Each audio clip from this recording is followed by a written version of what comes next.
Guys চলে এসেছে। মানে আপনারা যেটার জন্য ওয়েট করছিলেন সেটা চলে এসেছে। Yes, I am talking about Afran Nisho starrer upcoming cinema দমের ফার্স্ট লুক। পার্সোনালি এটার পোস্টার দেখার পর আমিও অনেক এক্সাইটেড ছিলাম এই সিনেমার ক্যানভাস সম্পর্কে ধারণা পাওয়ার জন্য। অবশেষে চলে এসেছে। তো কেমন আছেন আপনি আর আপনার উনি? হাই, আমি জনি। চলুন শুরু করি।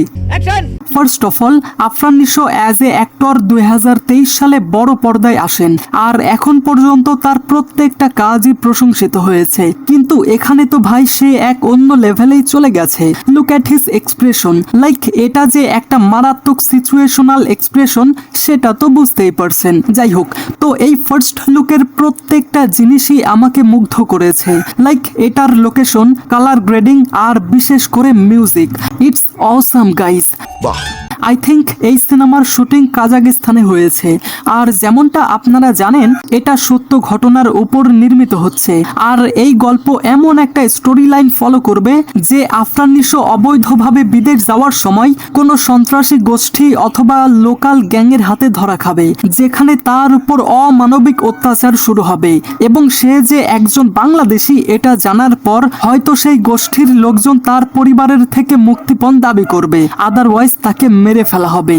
আর এটা জানার পর হয়তো পূজা চেরি তাকে খুঁজতে এখানে আসবে এবং তার সঙ্গে আসবে চঞ্চল চৌধুরী। এখন চঞ্চল চৌধুরীর ক্যারেক্টার কোনো প্রশাসনের লোক হবে নাকি তারই কোনো আত্মীয় হবে এটা আমি জানি না, তবে সিনেমার স্টোরি অনেক বেশি ইন্টারেস্টিং। আর এটা যে অনেক বড় স্কেলে আর অনেক বড় ক্যানভাসে বানানো হয়েছে এটা কিন্তু বুঝতেই পারছি।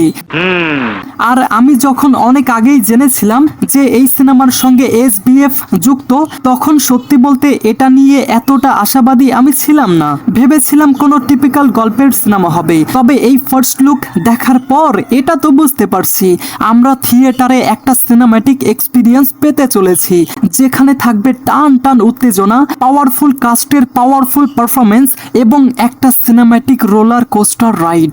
দেখা যাক। আর এটার শুটিং আমাদের জেলাতেই হয়েছে এবং শুটিং এর লিকড ভিডিও থেকে আমি অনেক আগেই পূজা চেরির লুক দেখে নিয়েছিলাম। তবে এখানে সত্যিই তাকে অনেক বেশি ইন্টেন্স লাগছে।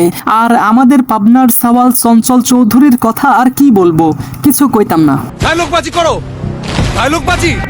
ওভারঅল একটা কথাই বলতে চাই, বাংলাদেশের সিনেমা দিন দিন অনেক বেশি আপডেট হচ্ছে।